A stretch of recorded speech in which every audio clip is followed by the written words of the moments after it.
Where did Mortal Engines fail, and what does it take to actually make a good book-to-film adaptation? We're going to talk about it coming up.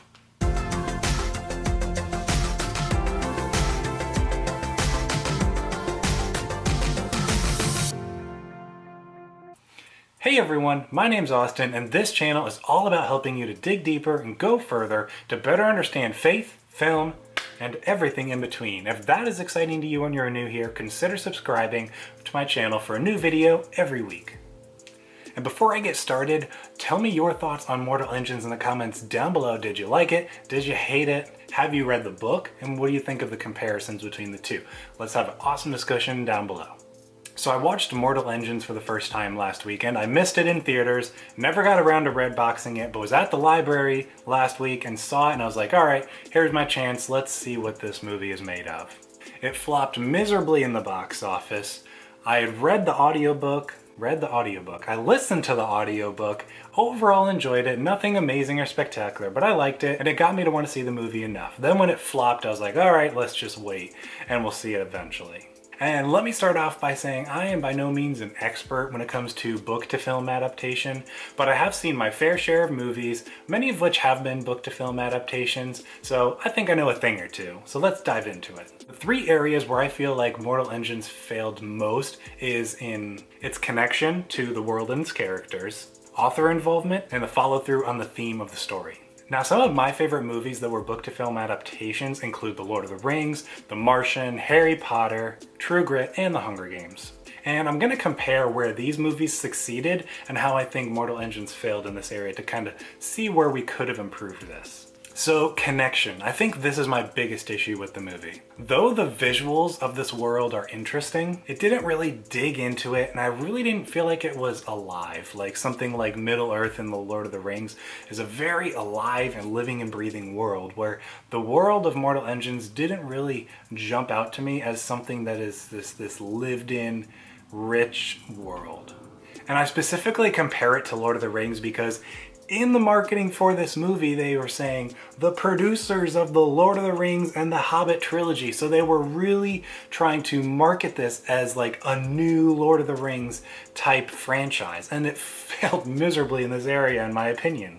And this is not only with the world building, but the characters.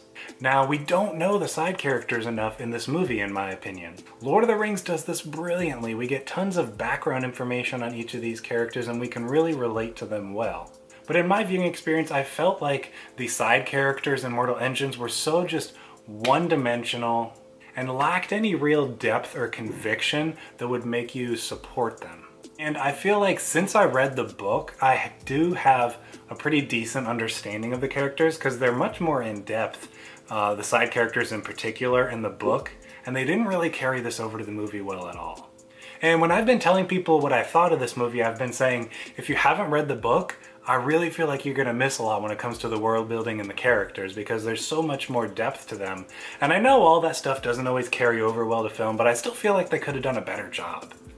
Referring back to True Grit, just look at Haley Steinfeld's performance as Maddie Ross. From the very beginning when we were introduced to her character, getting her background and her motivation for this story, we are with her. We are going to support her throughout this journey all the way to the end. But I don't feel that same conviction for any of the side characters. I do feel like the main characters of Mortal Engines are decent, but the side characters just fall flat for me. They really don't focus on them at all, and it was a huge missed opportunity, I think. Next is author involvement. Now, I may be wrong in this, but to my knowledge, the author of the Mortal Instruments books was not involved in the screenplay or script writing of this film. And I know movies like Harry Potter and The Martian, the authors were pretty well involved with the screenwriting process of this.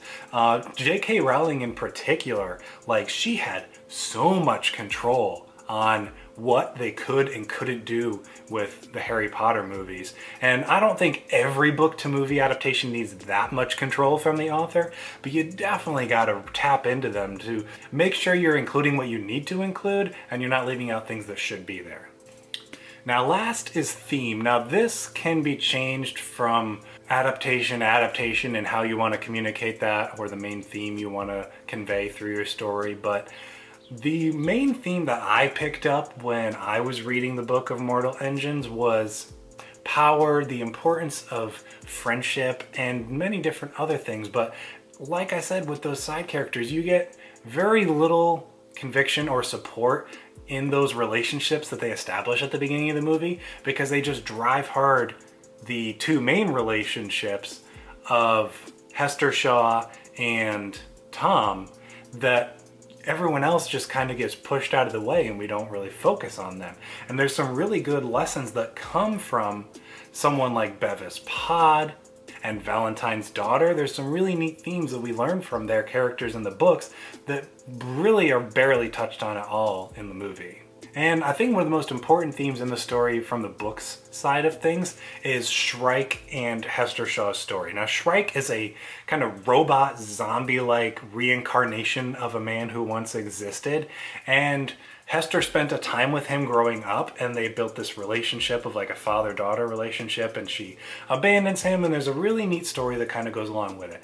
And we get told this through a flashback or two in the movie, but there's not the same power that comes behind it, and I think they really missed out on giving us more development with Shrike's character. He's really just seen as this like kind of mindless shell of a man, which he is, but I think they missed out on more opportunities with maybe the dialogue, and maybe a couple more scenes would have been needed with between Hester and Shrike to really bring home the theme of their relationship and their story of the two of them.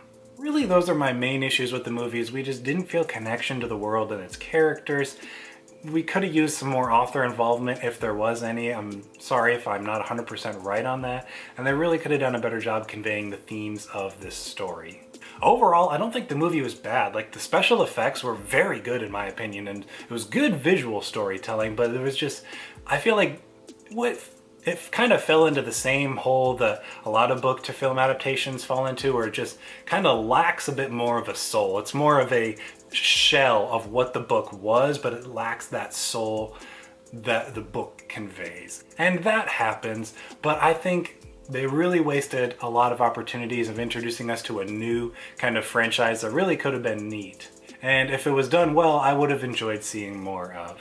So again, what are your thoughts on the movie? Did you love it? Did you hate it? Have you read the book? What are your thoughts on all of this? Tell me in the comments down below. We'll have a really cool discussion about it all. Next week's video is going to be really cool. I'm going to try something different, do an unboxing video. So if you are excited for that, definitely come back and tune in next week for that video. We'll see how that goes. And as always, if you've enjoyed this video and you are looking to dig deeper and go further to better understand faith, film, and everything in between, you are in the right place.